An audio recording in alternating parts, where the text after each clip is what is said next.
그리고 하나님께서는 이 다윗을 통하여 새로운 나라를 만들어 가시는데 과연 하나님께서 세우시는 그 새로운 나라의 건국 이념은 무엇일까요? 그 나라에서 하나님의 백성들은 어떤 반응을 해야 할까요? 다윗은 처음에는 유다 지파만의 왕으로서의 역할을 했습니다. 한 나라에 지금 두 왕이 섰는데 그 상황 가운데서 하나님께서는 무슨 일을 하셨는지 사울의 집은 약하게 만드십니다. 10배 이상의 국민들을 가지고 통치하는 나라였지만 그 나라는 점점 어떻게 되는 겁니까? 약하여지는 겁니다. 근데 한 지파만 가지고 있었지만 하나님께서 다윗의 집은 어떻게 하십니까? 점점 강하게 하셨다라는. 우리가 하나님의 일을 감당할 때 하나님께서 우리에게 베푸시는 은혜가 무엇이냐면 다윗의 집이 점점 강하여지니라. 이 말씀이 성취되게 하십니다. 아브넬과 이스보셋이 죽자 이제야 이스라엘 지파의 장로들이 와서 한다는 말이 무엇입니까? 왕이여 우리가 한 골육이 아닙니까? 그러면서 두 가지 이야기를 더 하는데요. 첫 번째 이야기가 뭐냐면 사울이 왕으로 있을 때에도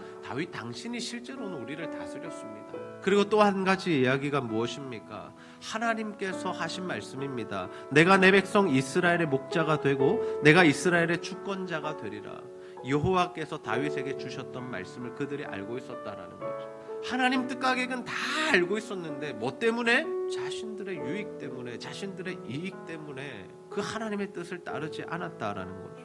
그러나 다윗은 그 과거의 시간들을 다 있습니다. 어떻게 합니까? 그들과 언약을 맺고 왕으로 기름 부음을 받습니다. 하나님께서 선택하셨고 하나님께서 예정하셨던 그 일, 온 이스라엘의 왕이 되는 것이 이제야 성취되었다. 우리는 이러한 다윗의 모습을 보며 하나님 나라의 백성의 삶이 무엇인가 하는 것을 깨닫게 되죠. 하나님의 말씀은 반드시 이루어진다는 사실을 믿으면서 주 앞에서 인내하고 참아내는 자들이 다 되시기를 소원합니다. 한 가지 더 살펴보기 원하는데요. 다윗의 입장에서는 하나님 말씀대로 인내해서 결국에는 하나님의 말씀이 성취되는 그 시간이었지만 이스라엘 전체 백성들에게는 과연 이 시간은 뭐였냐? 저는 이 시간을 유다 지파를 제외한 다른 이스라엘 백성들이 손해보는 시간이다. 우리가 무언가 붙들 것이 있고 우리가 무언가 조금이라도 의지할 것이 있으면 우리가 하나님을 찾지 않는다라는 거. 누구를 의지합니까? 자신을 의지합니다. 근데 그 자신을 의지하는 시간이 어떤 시간이냐? 우리가 점점 약하여지는 시간이다라는 거. 그러니 이스라엘 백성들에게 7년 6개월은 잃어버리는 시간.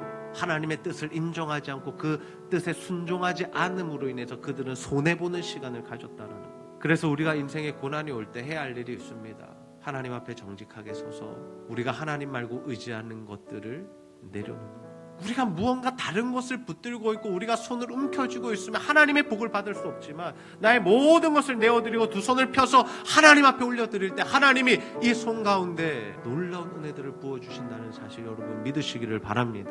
그를 위하여 두 가지 하셔야 됩니다. 첫 번째, 하나님의 약속의 말씀을 붙들고 인내하십시오. 주의 뜻이 이루어지기까지 경고망동하지 마시고 내 뜻대로 움직이지 마시고 하나님의 말씀이 이루어지기까지 인내하며 기다리십시오. 두 번째, 하나님을 왕으로 모십시오.